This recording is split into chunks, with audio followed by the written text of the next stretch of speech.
समझो ध्यान से, अगर किसी के पास इससे पुराना वाला मॉड्यूल हो, ठीक है, तो उनके मॉड्यूल में ये जो पार्ट है ये अभी भी फर्स्ट चैप्टर का ही पार्ट है,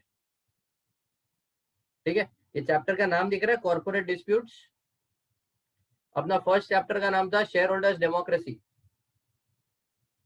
ठीक है। पुराने वाले मॉड्यूल में फर्स्ट चैप्टर था share holders democracy and corporate disputes, उसको स्प्लिट कर दिया, शेयर होल्डर्स डेमोक्रेसी अलग चैप्टर डाल दिया, कॉर्पोरेट डिस्प्यूट्स अलग चैप्टर डाल दिया। समझ में आया?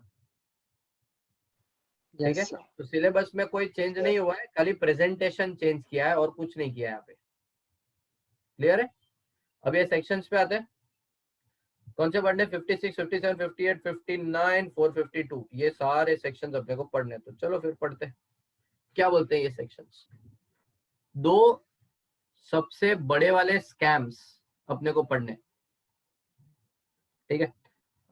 अभी तो तुम लोग को ये सेक्शंस पहले खाली बता देता हूँ, उसके बाद अपने को दो सबसे बड़े वाले स्कैम्स पढ़ने हैं। एक तो है केतन पारेख स्कैम, नाम सुना है Ketan Parekh? Yes sir. Yes sir. कौन था केतन पारेख, पता है? तो मतलब ऐसा प्रोफेशन वाइज पूछ रहे हो या क्या? ऐसा जो भी बैकग्राउंड, केतन पारेख के बारे में क्या पता है? नहीं सर, वो भी कार्टेल टाइप चला था स्टॉक मार्केट में, प्राइस पंप एंड डंप करता था मस्त।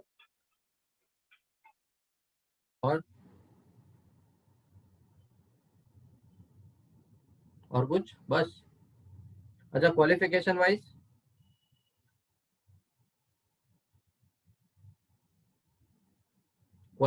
वाइज कुछ आइडिया? नहीं sir. No idea. Ketan Parekh was a qualified chartered accountant, ठीक है। He was a qualified chartered accountant and a very very close employ of Harshad Mehta. Yes. Harshad Mehta का जो कंसल्टेंसी फर्म था ग्रोमोर कंसल्टेंसी, उसमें Ketan Parekh was a employ जब तक हर्षद मेहता था। फिर उसने उसका तो फैमिली बिजनेस स्टॉक मार्केट का था, सो ही जॉइंड हिज ओन फर्म और फिर उसने फ्रॉड किया। तो एक तो केतन पारेख वाला फ्रॉड अपने को समझना है, और एक आएगा सबसे जबरदस्त वाला फ्रॉड जो है शारदा चिट फंड वाला फ्रॉड। शारदा चिट फंड, अरे एकदम जबरदस्त वाला फ्रॉड है वो भी। शारदा चिट फंड मैंने किसी मेरे बंगाली स्टूडेंट हो तो उसके लिए रखा था। It is a fraud which is based in West Bengal only, और किसी स्टेट रेट से कोई लेना देना नहीं है उसका, ठीक है। जबरदस्त फ्रॉड था वो भी। तो ये दो बहुत इंपॉर्टेंट वाले फ्रॉड अपने को डिस्कस करने थे। बट एनीवेज, अब कोई नहीं है तो मैं तो हुई, मैं डिस्कस कर लूंगा, और क्या। आ जाओ, पहले ये सेक्शंस पढ़ लेते हैं अपन। अगले चैप्टर में जो अपने को सेक्शंस उन्होंने दिए है कि पढ़ना पड़ेगा, तो पढ़ लेते हैं। तुमको सेक्शंस अगर याद हो तो ये सेक्शंस है 56, 57, 58।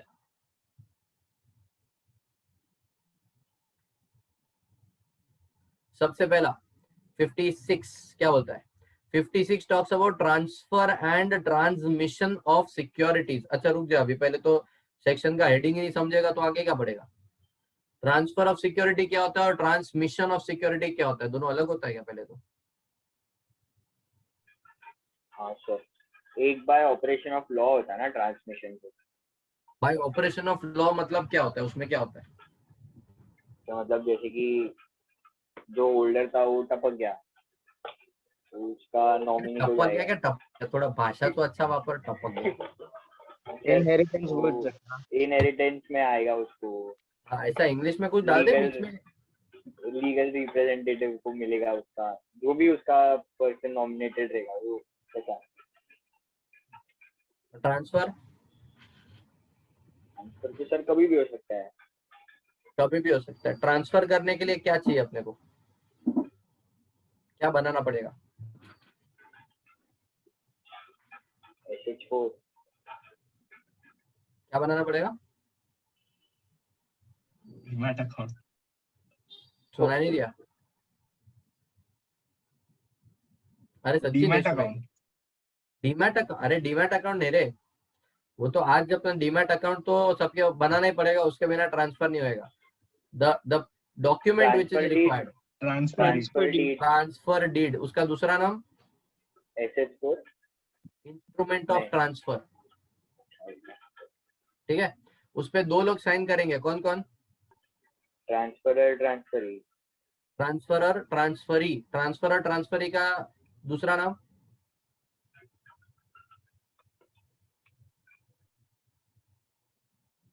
ट्रांसफरी को तो ट्रांसफरी बोलते हैं, ट्रांसफरर का दूसरा नाम एग्जीक्यूटर। क्या बोलते हैं उसको? The person who executes the transfer deed और the person who executes the instrument of transfer is called as the executor.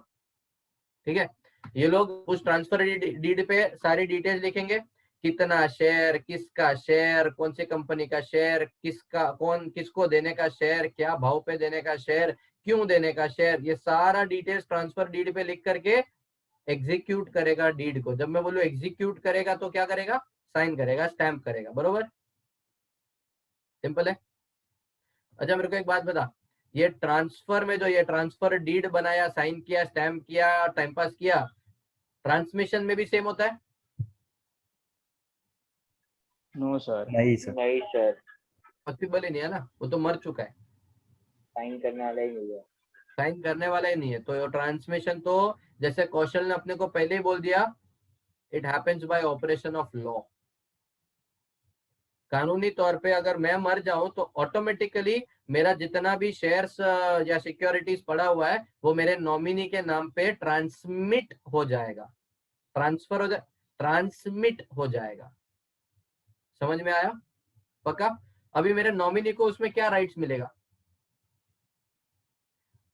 Suppose suppose suppose चल मैं मर गया, ठीक है, फॉर एग्जांपल मैं मर गया, तो सारा का सारा सिक्योरिटीज जो मेरा है, मेरा पूरा पोर्टफोलियो जो है वो मेरी बीवी के नाम पे चला जाएगा, बरोबर है? अब मेरी बीवी के पास क्या राइट्स होएगा? जितने आपके पास थे उतने। कैन शी सेल दो शेयर्स? हाँ, Yes. कर सकती है, पक्का अलाउड है? Yes, can she buy more shares? हाँ, हाँ. अच्छा वो वाले शेयर्स पे अगर बोनस वोनस डिक्लेयर हुआ तो उसको मिलेगा? Yes. हाँ. Yes, sir. समझ रहे? मतलब can I say the nominee और द लीगल हेयर जिसके नाम पे वो शेयर्स ट्रांसफर हुए हो, such person shall be treated as a normal share holder only Yes, sir. Yes. Yes sir, and he will have all the rights as the original shareholder had when he was a shareholder, मरने से पहले। Yes. Yes, sir. बरोबर है? Clear है? कोई doubt इसमें अभी तक? No. नहीं। तो चल अब स्क्रीन पे आते हैं। ये देख, transfer and transmission of securities में सबसे पहले ट्रांसफर की बात करते हैं। दो टाइप का कंपनी होता है, एक होता है कंपनी विथ शेयर कैपिटल, एक होता है company without share capital. With share capital हुआ तो शेयर ट्रांसफर होएगा, विदाउट शेयर कैपिटल होएगा तो शेयर तो ट्रांसफर हो ही नहीं सकता क्योंकि शेयर है ही नहीं। तो उसमें जो लोग है, जो मेंबर्स है, उनका इंटरेस्ट जितना कंपनी में होता है वो ट्रांसफर किया जाता है। पहले लेफ्ट वाला कॉलम पे ध्यान दे, लेफ्ट वाला कॉलम बोलता है कंपनी हैविंग शेयर कैपिटल के केस में ट्रांसफर ऑफ सिक्योरिटीज होगा तो प्रॉपर इंस्ट्रूमेंट ऑफ ट्रांसफर चाहिए। इंस्ट्रूमेंट ऑफ ट्रांसफर को हमने क्या बोला, क्या वर्ड दिया था तुमने मेरे को? वो Transfer deed. Transfer deed. तो लिख दो इधर ट्रांसफर डीड।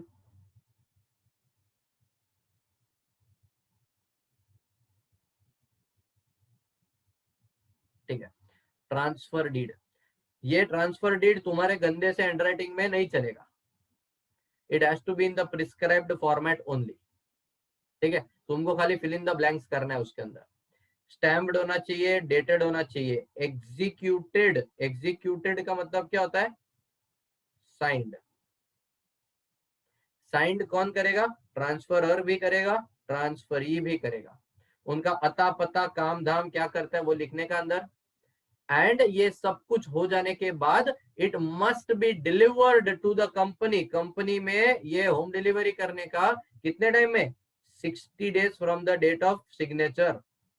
जब तुमने साइन किया उसके 60 डेज में भेज देने का। और इसके साथ साथ अगर वो शेयर सर्टिफिकेट या लेटर ऑफ अलॉटमेंट तुमको आया हो, ये पुराने जमाने की बात है, आज तुमको अगर अलॉटमेंट आता है तो ईमेल आता है, ठीक है, तो वो ईमेल का एक्नॉलेजमेंट कॉपी डाल देने का इसके साथ, तो वो एक एनक्लोजर, एक अटैचमेंट के रूप में जाएगा, ठीक है। ये तो हो गया तुम्हारा transfer in case of company having share capital. अब बात करते हैं transfer in case of company without share capital. तो वहां पे उन्होंने क्या बोला, उधर तो शेयर्स तो ट्रांसफर होंगे नहीं, फर्स्ट केस में बोला ट्रांसफर ऑफ शेयर्स होगा, ये देख पहले ही लाइन में बोल दिया ट्रांसफर ऑफ शेयर्स होगा, लेकिन देख सेकंड वाले केस में शेयर्स तो ट्रांसफर होगा नहीं, तो तुम्हारा जो परसेंटेज ऑफ इंटरेस्ट है वो ट्रांसफर हो जाएगा। Same process for point number 2 3 4 5 6 7 8 9 same, खाली लास्ट में एक एक्स्ट्रा पॉइंट डाला है कि शेयर्स आर फ्रीली ट्रांसफरेबल, तो वो तुम कभी भी किसी को भी कैसे भी ट्रांसफर कर दो, किसी को फर्क नहीं पड़ेगा, लेकिन इंटरेस्ट जो ट्रांसफर होता है it has to be between existing members only, it has to be between the existing members only. Is that clear? Yes, sir. sir. समझा? चल आगे बता दो।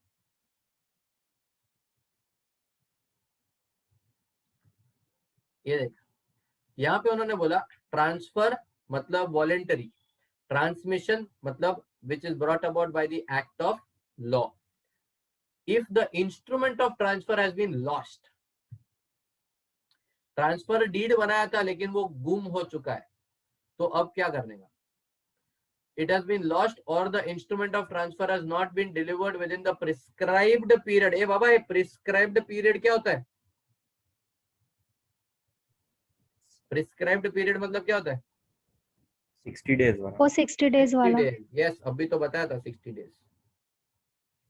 तो ऐसे केस में उन्होंने क्या बोला, द कंपनी में, पहले तो याद रखना कंपनी के ऊपर किसी भी प्रकार का जोर जबरदस्ती नहीं है, कंपनी में register the transfer with such terms and conditions of indemnity as the company may think fit. तो सबसे पहले उन्होंने क्या बोला कि पहले तो इंस्ट्रूमेंट ऑफ ट्रांसफर के बिना वो लोग रजिस्टर नहीं करेंगे, तो उसमें कंपनी का कोई गलती नहीं है। उन्होंने मे वर्ड यूज किया है, मतलब करना हो तो करेंगे, नहीं करना हो तो नहीं करेंगे, ठीक है।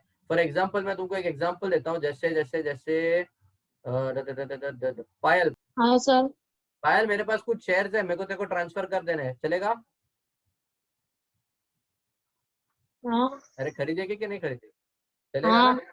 हाँ, तो अपन है ना एक ट्रांसफर डीड बनाते हैं, मैं बना के लेके आता हूँ कि मैं अपने ये वाले शेयर्स ये भाव में पायल जायसवाल को ट्रांसफर कर रहा हूँ, मैं साइन करूंगा, तुमको भी साइन करना पड़ेगा, ठीक है? ठीक है। फिर हम दोनों साथ में वो ट्रांसफर डीड लेके कंपनी में जाएंगे और उधर सबमिट कर देंगे, ताकि उनके रजिस्टर ऑफ मेंबर्स के अंदर मेरा नाम कट करके वो लोग आपका नाम चढ़ा देंगे, बरोबर है?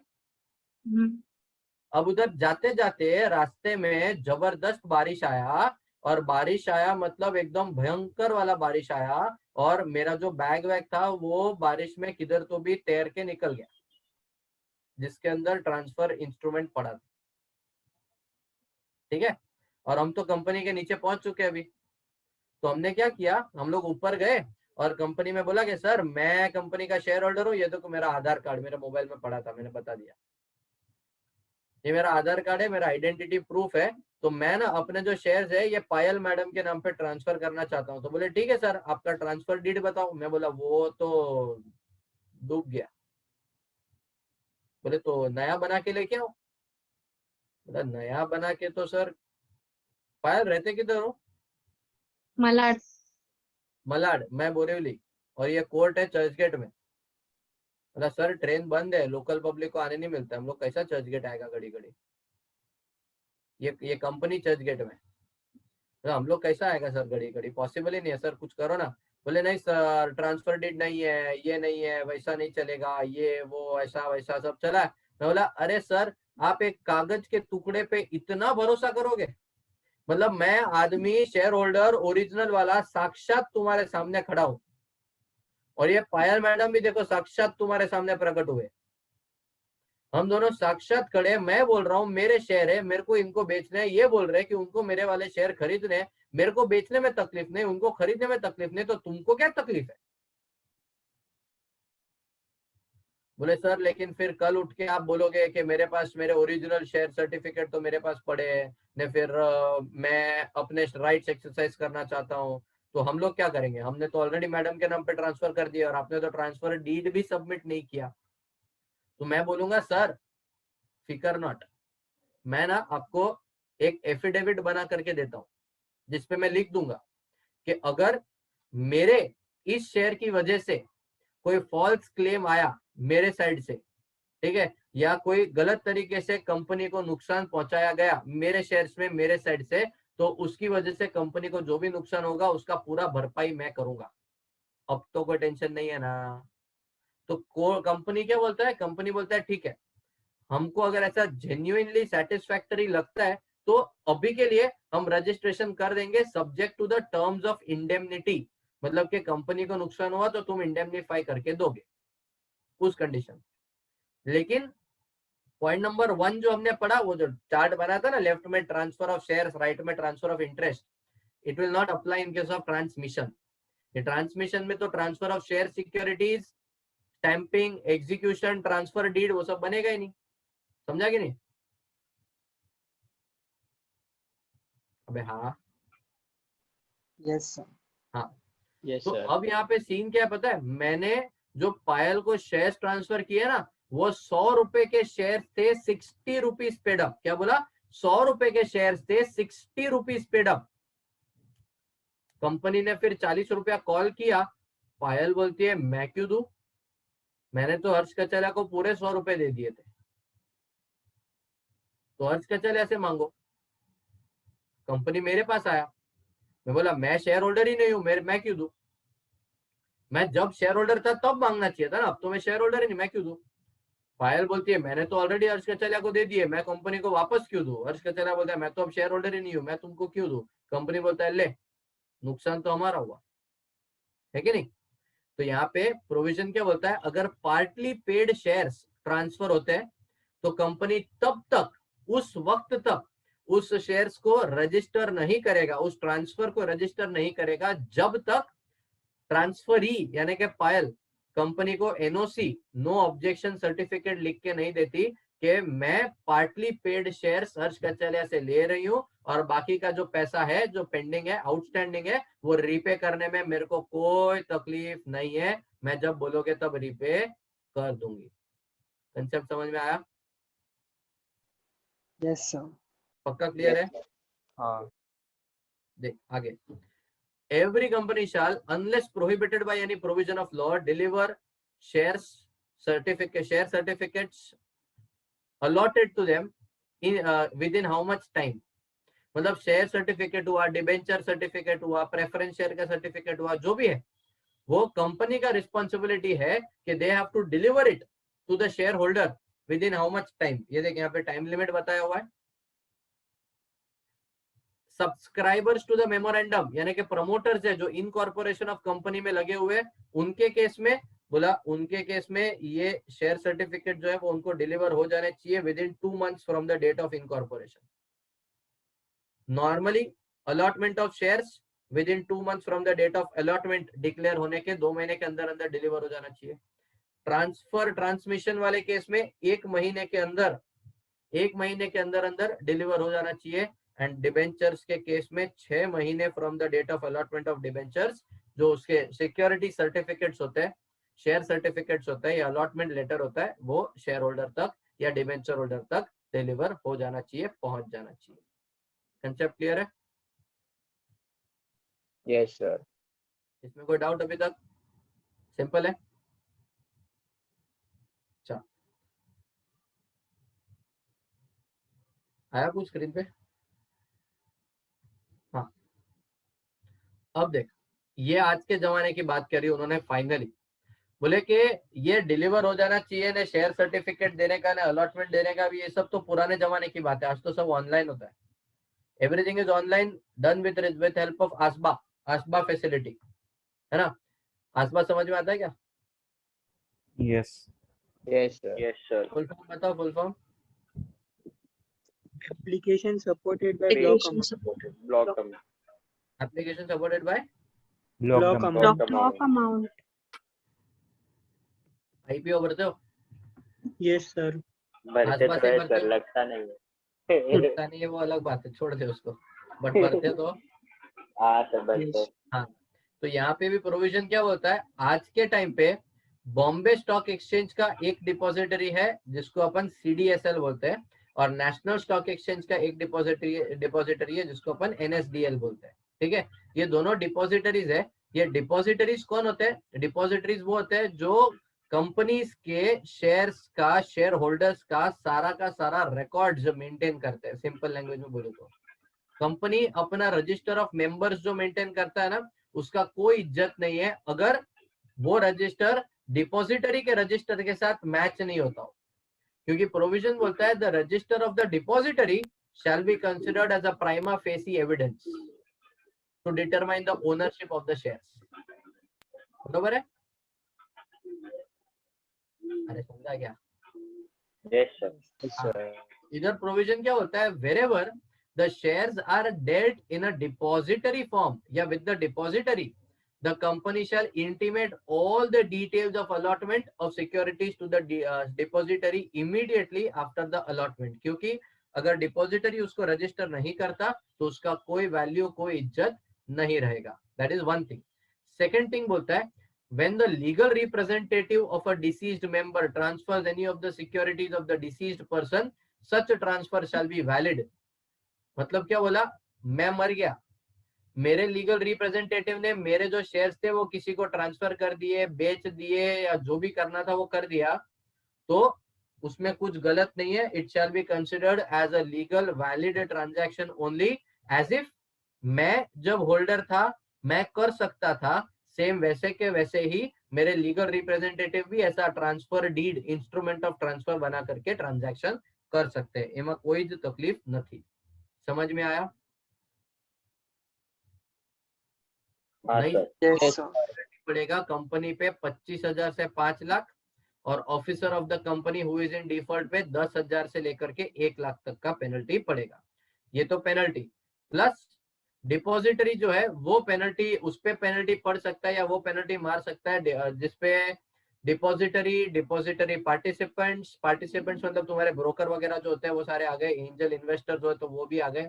ये सारे जो है वो लोग ने अगर शेयर्स ट्रांसफर किए हो with the intention to defraud मतलब intention to commit a fraud, तो ऐसे केस में they will be liable for penalty under section 447 of Companies Act।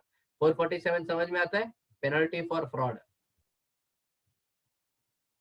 Clear है?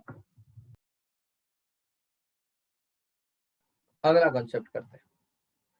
अगला होता है punishment for personation of the share holder. ये पर्सोनेशन क्या होता है रे? मतलब I am acting as a share holder without my active interest या without my legal title. Acting as a share holder without any legal title मतलब कि मैं अगर किसी कंपनी में जाकर के बोलूं कि मैं अमिताभ बच्चन है, मेरा तुम्हारे कंपनी में शेयर है, मेरे को बेचने का है, ठीक है, बट एक्चुअल में मैं अमिताभ बच्चन थोड़ी है, मैं तो खाली अपने आप को बता रहा हूँ। I am personifying myself to be Amitabh Bachchan over there. Concept समझ में आ रहा है? तो फेक आईडी लेकर के तुम लोग ऐसा प्रॉक्सी वॉक्सी डालते हो ना कॉलेज में, जब कॉलेज जाते थे वंस अपॉन अ टाइम, एक जमाने में जब फिजिकल कॉलेज खुले हुए करते थे, उस जमाने की बात करो। ठीक है, तो यहाँ पे प्रोविजन समझो, एकदम सिंपल सा प्रोविजन है। प्रोविजन बोलता है अगर तुमने ऐसा पर्सोनेट किया मतलब के अपने आप को owner of any particular shares, any particular security बताया with the intention to commit a fraud and thereby obtains or attempts to obtain any security या फिर any interest on those security या फिर any money which is due to any such owner, तो तुमको पापी माना जाएगा और इस पाप का तुमको सजा मिलेगा। इम्प्रिजनमेंट मिनिमम 1 साल से लेकर के 3 साल और फाइन 1 लाख से लेकर के 5 लाख। ऐसा पप्पू जैसा सेक्शन है ये, सोच।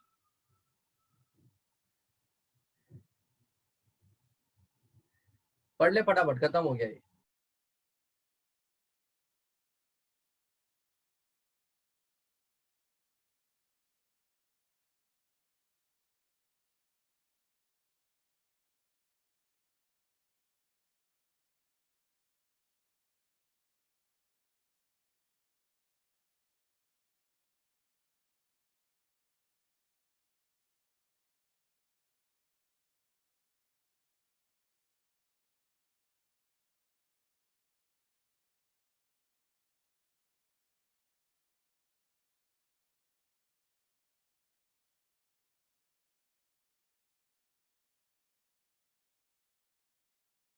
हो गया है ना, एकदम पप्पू जैसा सेक्शन। ये देख, refusal of registration and appeal against such refusal, ये सेक्शन क्या बोलता है? मेरे को एक सिंपल सा बात बताओ ये सेक्शन पढ़ने से पहले। अगर मेरे पास किसी कंपनी के शेयर है, रुक किसी को पूछते हैं अपन, किसको पूछे, मीत है, मीत। तो मीत, मेरे पास ना किसी कंपनी के शेयर्स है और मुझे वो शेयर्स तुमको ट्रांसफर करना है, ठीक है? Yes sir. तो क्या मैं कर सकता हूँ? हाँ सर। तो क्या वो शेयर्स तुम्हारे नाम पे ट्रांसफर हो सकते हैं? हाँ सर, ट्रांसफर वो शेयर्स किसके बताऊं? हाँ बताओ।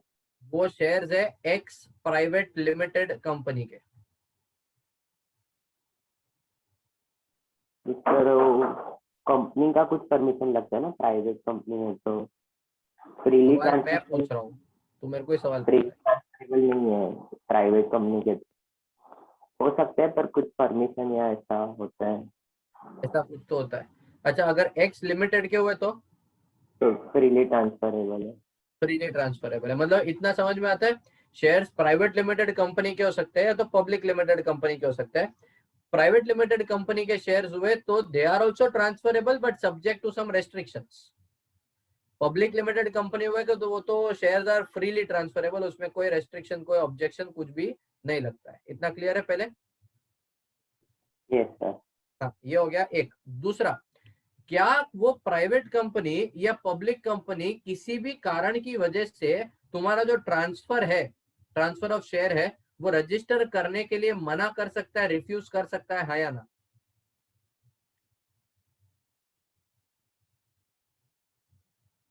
वैलिड रीजन होगा तो।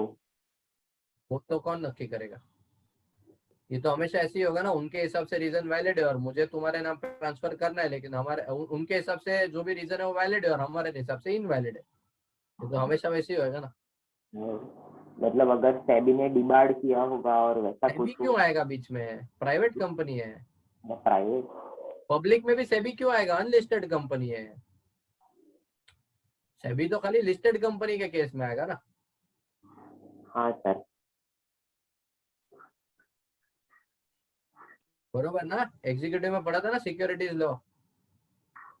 हाँ यस हाँ। सर। बोल, तो पहले तो इतना खाली, क्या कंपनी ऐसे रिफ्यूज कर सकती है? Yes sir. किसी भी कारणवश कर सकती है, बरोबर है? ठीक है, तो अब सवाल आता है कितने दिन में रिफ्यूजल का ऑर्डर आ जाना चाहिए? कितने दिन में? स्टैंडर्ड है, अपने को एक ही टाइम लिमिट याद आता है, 30 डेज। बचपन से अपन वही पढ़ते आ रहे, 30 डेज, बरोबर है?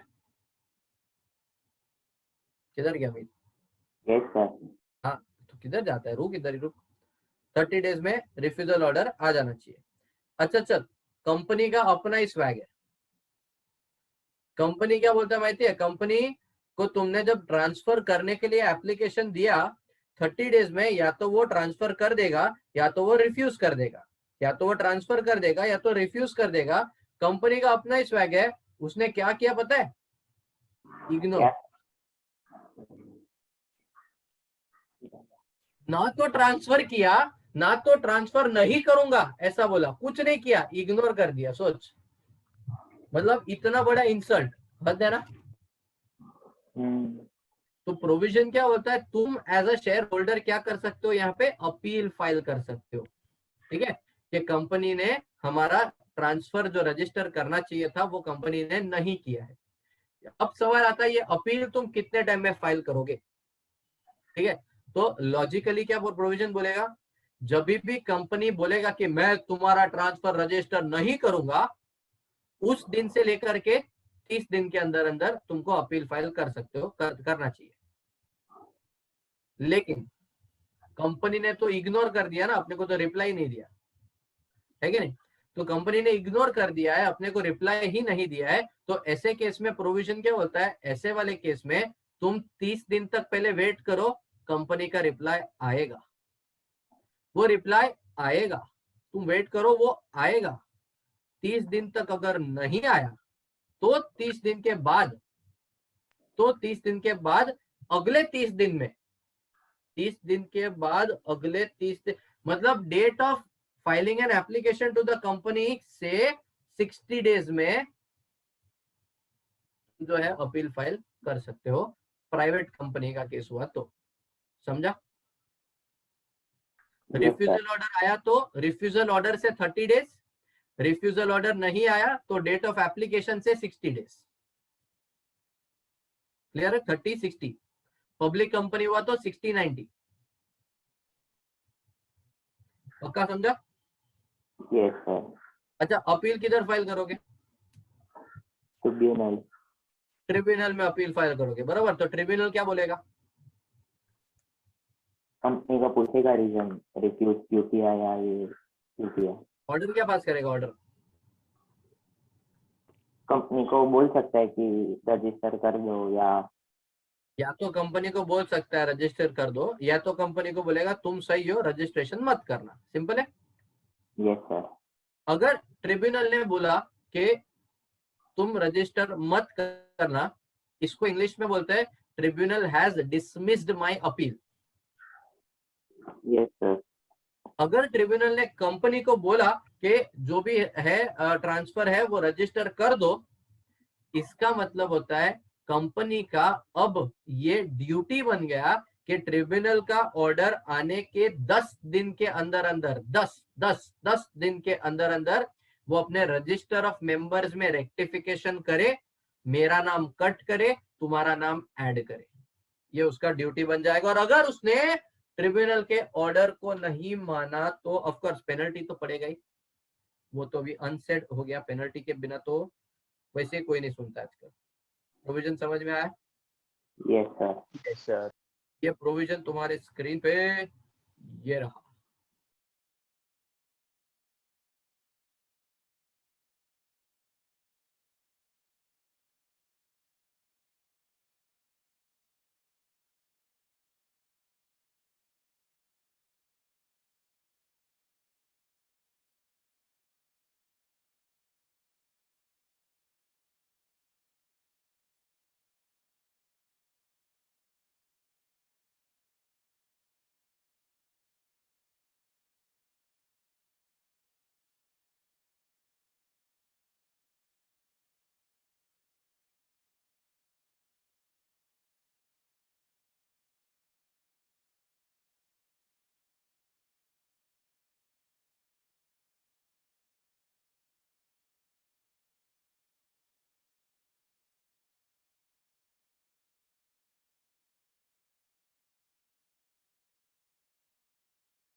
Done? Yes sir. Yes, sir. क्या हो गया यस सर। तुम्हारा? 58 हुआ ना, अब 59। Rectification of the register of members. Simple सा सेक्शन है, समझ लेते एक बार पहले, बाद में स्क्रीन पे बताता हूँ। Rectification of the register of members. Provision क्या बोलता है? अगर किसी भी कारण की वजह से कंपनी के जो रजिस्टर ऑफ मेंबर्स के अंदर मेरा नाम था वो कट कर दिया, या बिना किसी एविडेंस के, बिना मेरे शेयर्स परचेज किए, किसी गलती की वजह से या किसी भी फ्रॉड की वजह से कंपनी के रजिस्टर ऑफ मेंबर्स में मेरा नाम ऐड कर दिया, या कंपनी के रजिस्टर ऑफ मेंबर्स में मैंने शेयर्स खरीदे थे तो ऐड होना चाहिए था बट वो ऐड करना ही रह गया, ओमिट हो गया, कोई भी केस में, तीनों केस ऐसे ही है जिधर जो होना चाहिए था वो नहीं हुआ, ऐड होना था तो ऐड नहीं हुआ, डिलीट होना था तो डिलीट नहीं हुआ, ऐड हो चुका था गलती से डिलीट हो गया। तीनों केस में कुछ तो गलत हुआ मेरे साथ, है कि नहीं? अब Yes, क्या sir. करने का? ये तीनों केस में जब मेरे साथ कुछ तो गलत हुआ है तो मैं क्या करूं? तो मैं क्या करूं? मैं कुछ नहीं करेगा, मैं तो वही जो अपन करते हैं ना, वो क्या, अपील फाइल कर देंगे ट्रिब्यूनल में, और क्या, बरोबर? अच्छा, मैं अपील फाइल करूंगा ट्रिब्यूनल में तो आयुषी, हाँ सर, ट्रिब्यूनल क्या करेगा बता देना। तो वो सेम जैसे पहले था, या तो वो देखेगा कि मतलब गलत क्या है और वो क्यों नहीं ये कर रहा है, वो पूछेगा कंपनी को। फाइनल ऑर्डर बता दे। मतलब वो कंपनी को बोल सकता है कि आपका जो भी नहीं हुआ है वो कर दे, मतलब अगर नाम नहीं ऐड किया तो ऐड कर दे। कितने टाइम के अंदर? वही 30 days।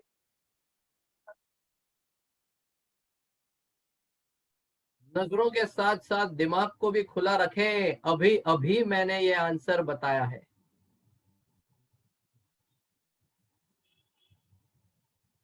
अब भी बताया, मतलब अभी तो 1 मिनट भी पूरा नहीं हुआ, अब भी तो तुमने रीड किया स्क्रीन पे से।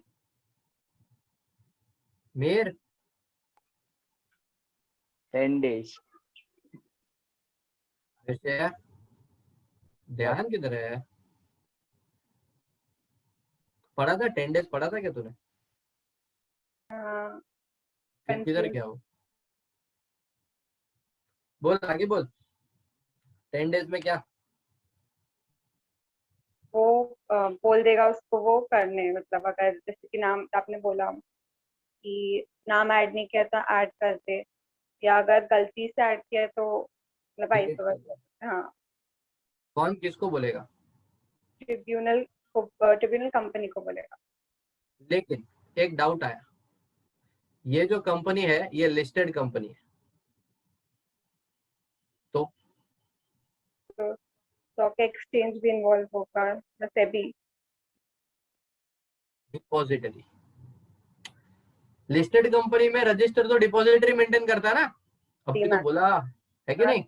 हाँ, तो नॉर्मल केस में कंपनी का रजिस्टर ऑल्टर करने बोल देगा, और अगर लिस्टेड कंपनी हुआ तो डिपॉजिटरी के रजिस्टर को भी ऑल्टर करने का ऑर्डर ट्रिब्यूनल पास कर देगा। सिंपल है, हाँ, समझा? अच्छा चल, प्रोविजन यहाँ पे क्या बोलता है, अगर किसी भी कारण की वजह से ट्रांसफर ऑफ शेयर्स या ट्रांसफर ऑफ सिक्योरिटीज जो होता है ना, वो अगर सेबी एक्ट या सेक्रा एक्ट, सेबी एक्ट तो पता है, सेक्रा मतलब सिक्योरिटीज कॉन्ट्रैक्ट रेगुलेशंस एक्ट, ये दोनों में से कोई, ये दोनों सिक्योरिटीज लॉ वाले लॉज है, ठीक है? ये दोनों में से कोई भी एक्ट के कॉन्ट्रावेंशन में अगर ट्रांसफर ऑफ सिक्योरिटीज हुआ हो, इन दैट केस प्रोविजन क्या बोलता है, चाहे तुम डिपॉजिटरी हो या चाहे तुम डिपॉजिटरी पार्टिसिपेंट हो, चाहे तुम कंपनी हो या चाहे तुम सिक्योरिटी होल्डर हो, हमको कोई फर्क नहीं पड़ता, हमको कोई फर्क नहीं पड़ता, तुम जो भी हो, जिसके भी एंड पे ये कॉन्ट्रावेंशन हुआ है, it is their duty to set right the contravention, to set right the contravention. इसका मतलब क्या होता है, it is their duty to rectify the contravention. समझ में आया? क्लियर है? ठीक है, अगर नहीं किया तो पेनल्टी, सिंपल है ना? चल आगे स्क्रीन पे दिखा दो इसको मैं,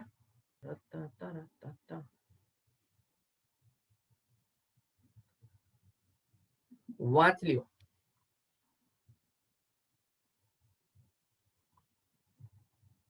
आराम से वाचना।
हो गया?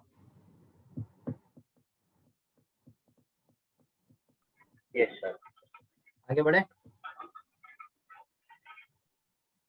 अच्छा, अगला सेक्शन करते हैं। अगला मतलब कौन सा? अभी 59 ना?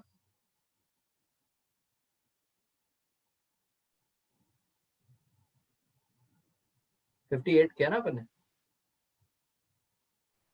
59 किया ये 59 59 किया ना? 59 किया अपन ने? ओके, ठीक है ठीक है ठीक है ठीक है। अपन ने एक मिनट 59 किया, सेबी सेक्रा रजिस्ट्रेशन, हाँ बराबर, रेक्टिफिकेशन वाला सेक्शन किया ना अपन ने? ओके ओके ओके, ठीक है, डन। तो ये हो गया तुम्हारा 56, 57, 58, 59, बराबर। चल बढ़िया। अब अगला पॉइंट बताता हूँ, एक लास्ट पॉइंट इधर बता देता हूँ तुमको, दैट इज 452 के बारे में उन लोगों ने जिक्र किया हुआ था। तो अब ये 452 क्या होता है और 452 क्या बोलना चाहता है वो समझ लेते हैं एक बार। ये देखो,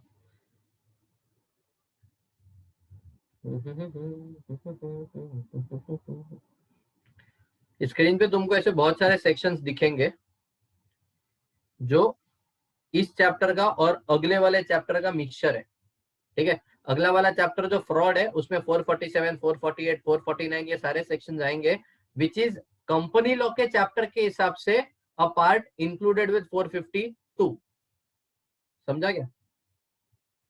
452 ये देख रहा है, punishment for wrongfully withholding the property, ये 452 के अंदर कवर होता है। 452 क्या बोलता है? गलत तरीके से किसी की भी प्रॉपर्टी पे कब्जा कर लेना।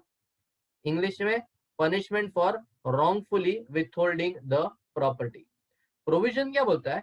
कंपनी का कोई भी एम्प्लॉय या कोई भी ऑफिसर अगर कंपनी के किसी भी प्रॉपर्टी, कंपनी की कोई भी प्रॉपर्टी मतलब वो घर भी हो सकता है, जमीन भी हो सकता है, पैसा भी हो सकता है, कोई एसेट भी हो सकता है, उस पे रॉन्गफुली उस एसेट को अपने पोजेशन में ले लेता है, अपने पोजेशन में रख लेता है, प्लस जब उसको रिटर्न करना हो, रिटर्न करना चाहिए तब रिटर्न नहीं करता, विथहोल्ड करके रखता है, या फिर कंपनी ने उसको होल्ड करने के लिए दिया था और वो उसका मिस एप्लीकेशन करता है, गलत तरीके से उस प्रॉपर्टी को इस्तेमाल करता है, तो इन दैट केस प्रोविजन क्या बोलता है? Such a person shall be liable to a penalty of minimum 1 lakh to maximum 5 lakh. ठीक है, लेकिन प्रोविजन यहाँ पर यह भी बोलता है कि इस केस में वो जो एम्प्लॉय है, वो जो ऑफिसर है, वो प्रॉपर्टी गलत तरीके से विथहोल्ड करने के लिए 1 लाख से 5 लाख का पेनल्टी तो पड़ेगा, लेकिन इसका ये मतलब नहीं कि पेनल्टी भरने के बाद वो प्रॉपर्टी विथहोल्ड करके रख सकता है या गलत तरीके से अप्लाई कर सकता है। ना ना ना ना, पेनल्टी तो भरना पड़ेगा, प्लस वो प्रॉपर्टी जो उसने गलत तरीके से विथहोल्ड किया था वो उसको कंपनी को रिटर्न कर देना पड़ेगा, डिलीवर कर देना पड़ेगा, या पैसा हो तो रिफंड कर देना पड़ेगा, प्लस उस प्रॉपर्टी के आधार पे उसने कोई बेनिफिट भी कमाया हो तो वो बेनिफिट भी कंपनी के नाम पे ट्रांसफर हो जाना चाहिए। समझ में आया? अरे हाँ या ना? Yes sir. Yes sir. जैसे कंपनी कैटल चलाता है, कैटल लाइव स्टॉक, ठीक है, तो कंपनी की बहुत सारी गाय भैंसे पड़ी हुई है, कंपनी ने तुमको बोला 2-4 गाय भैंस तुम संभाल के रखो, हम तुम्हारे पास से वापस ले लेंगे। ठीक है, तुमने कंपनी की गाय भैंसे संभाल के रखी, जब कंपनी ने वापस मांगा तो तुमने नहीं दिया,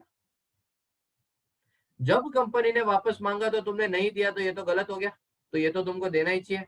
तो फिर यहाँ पे लॉ ने बोला ऐसा करने का नहीं, चीटिंग बोला जाता है, गलत काम है, फ्रॉड है, कंपनी का प्रॉपर्टी है, कंपनी को वापस दे दो, you can not wrongfully withhold this property. Company ने बोला सर ये 4 गाय भैंसे ही नहीं, हमारी गाय ने बछड़ा भी दिया है, हमारी गाय ने बछड़ा भी दिया है, देयर इज अ काफ, तो that is a benefit which has accrued out of the asset of the company. समझा? तो वो बछड़ा भी तुमको कंपनी को सौंप देना पड़ेगा। समझ में आया? पक्का क्लियर है इतना? यस। अच्छा, यहाँ पे उन्होंने बोला सुनो, हम कानून बनाने वाले इतने भी निर्दयी नहीं है, हमको भी अक्ल है कि कंपनी ने अगर तुम्हारा ये पर्टिकुलर जो एसेट तुम्हारे पास है वापस मांग रहा है, जो तुमने रॉन्गफुली विथहोल्ड करके रखा है, वो मांगने के बदले में तुम्हारा अगर ये डिफेंस है कि हमको ये एसेट रखना भी नहीं है, हमको तो दे रहा है कंपनी को, बाबा पहले कंपनी को बोलो हमारा जो ड्यूज है वो क्लियर करे। अरे 2-2, 3-3 साल से हमारा पगार नहीं दिया है, कंपनी को बोलो हमारा पगार हमको दे दे, हम दे देंगे जो भी कंपनी का एसेट है उनको वापस। बरोबर कि नहीं?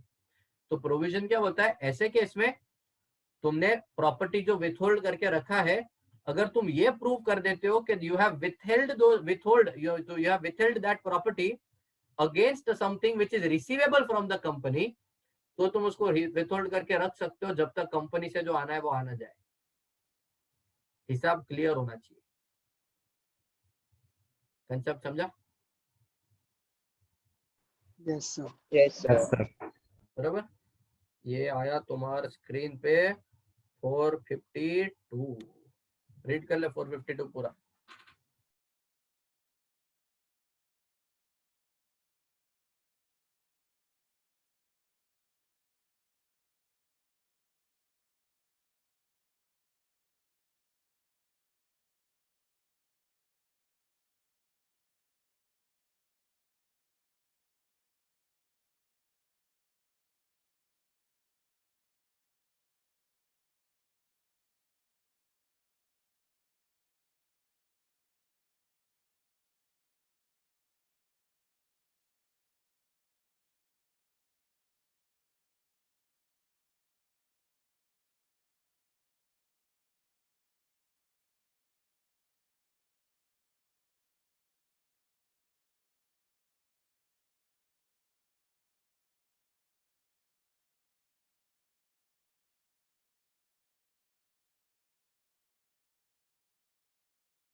हो गया? Yes sir. क्लियर है कॉन्सेप्ट सबको? Yes, sir. Yes sir. ये हो गया तुम्हारा चैप्टर नंबर 2। समझा? चैप्टर नंबर 2 में एक बार वापस तुमको बता दूं क्या क्या है और हमने क्या क्या पढ़ा। ये आया चैप्टर नंबर 2 का तुम्हारा इंडेक्स। देख ले कुछ रह गया इसमें से?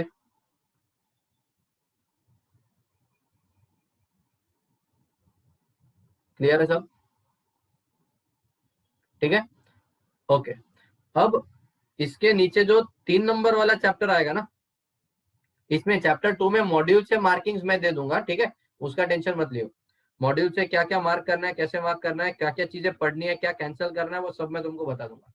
ठीक है, अब chapter number 3 class action suits के बारे में। क्लास एक्शन सूट्स अपन पढ़ चुके हैं, याद है? 245 पूरा फर्स्ट क्लास में अपन ने पूरा पढ़ लिया था। ठीक है, अब इधर तुमको क्या करना है ना, यहाँ पे क्लास एक्शन सूट्स तुमको मॉड्यूल से रीड करना है। पहले तुम पूरा रीड करो, फिर उसमें से मार्किंग करके क्या क्या इंपॉर्टेंट अपने को पढ़ना है वो मैं तुमको अलग से मार्किंग करके बता दूंगा। ठीक है, लेकिन इसमें ध्यान क्या रखना है, पहले तो ये evolution in India time pass कुछ काम का नहीं। ठीक है, इट इज ओनली ज्ञान फॉर यू। ठीक है, फिर who can file class action suit, कुछ काम का नहीं, क्योंकि 245 इन्होंने पूरा सेक्शन दिया हुआ है, उसमें already who can file class action suit वाला कॉन्सेप्ट कवर्ड है, अपने नोट्स में भी कवर्ड है और इनके नोट्स में भी कवर्ड है। तो ये डुप्लीकेशन है, दूसरी बार आ रहा है। ठीक है, कोई मतलब नहीं पढ़ के दो बार, प्रोविजन तो सेम ही रहने वाला है, समझ रहे हैं? तो अगेन कोई लॉजिक नहीं बनता दो बार पढ़ने का। ये जो पार्ट है ना class action suit under companies act, इसमें 245 तुम्हारा पूरा आ जाएगा। फिर वो 245 को अलग अलग पार्ट्स में तोड़ के उसका एक्सप्लेनेशन उन्होंने दिया हुआ है। तो 245 अपने नोट्स से पहले पढ़ना है, फिर ये मॉड्यूल से ये दो पोर्शन जो मैंने कट किया वो कट करके बाकी का पूरा रीड करना है। फिर उसमें से इंपॉर्टेंट क्या है और एग्जाम से पहले अपने को क्या कुछ रीड करके रखना है वो मैं तुमको मार्क करके दे दूंगा। तो चैप्टर 1, 2 और 3 का साथ में मार्किंग तुमको मिल जाएगा, विच इज टेक्निकली एक चैप्टर ओनली। समझ में आया? तो अभी अपने को करना है फ्रॉड वाला चैप्टर, जो कि इसके बाद आता है चैप्टर नंबर 4। ये पहला ही चैप्टर है जो इतना छोटू सा है, ठीक है, और टाइम पास में बातचीत करते करते मस्ती में खत्म हो गया, बिकॉज वो company law, maximum portion company law से आता है जो तुम ऑलरेडी एग्जीक्यूटिव में काफी हद तक पढ़ चुके थे, तो थोड़ा इजी गया। अब जो पढ़ेंगे उसमें थोड़ा आईपीसी भी आएगा, थोड़ा सेबी का तड़का भी लगेगा, थोड़ा फेमा भी घुसा देंगे, थोड़ा जीएसटी भी घुसेगा, थोड़ा इनकम टैक्स भी घुसेगा। ये सारे लॉज का मिक्सचर खास करके आता है तुम्हारे चैप्टर नंबर 5 के अंदर, जो पहले चैप्टर नंबर 3 हुआ करता था, रेगुलेटरी एक्शंस। सीबीआई भी आएगा, crime bureau of investigation, CBI भी आएगा, और बहुत सारी ऐसी अथॉरिटीज आएंगी। सबके बारे में थोड़ा पढ़ेंगे अपन, जैसे जैसे आते जाएगा, ठीक है।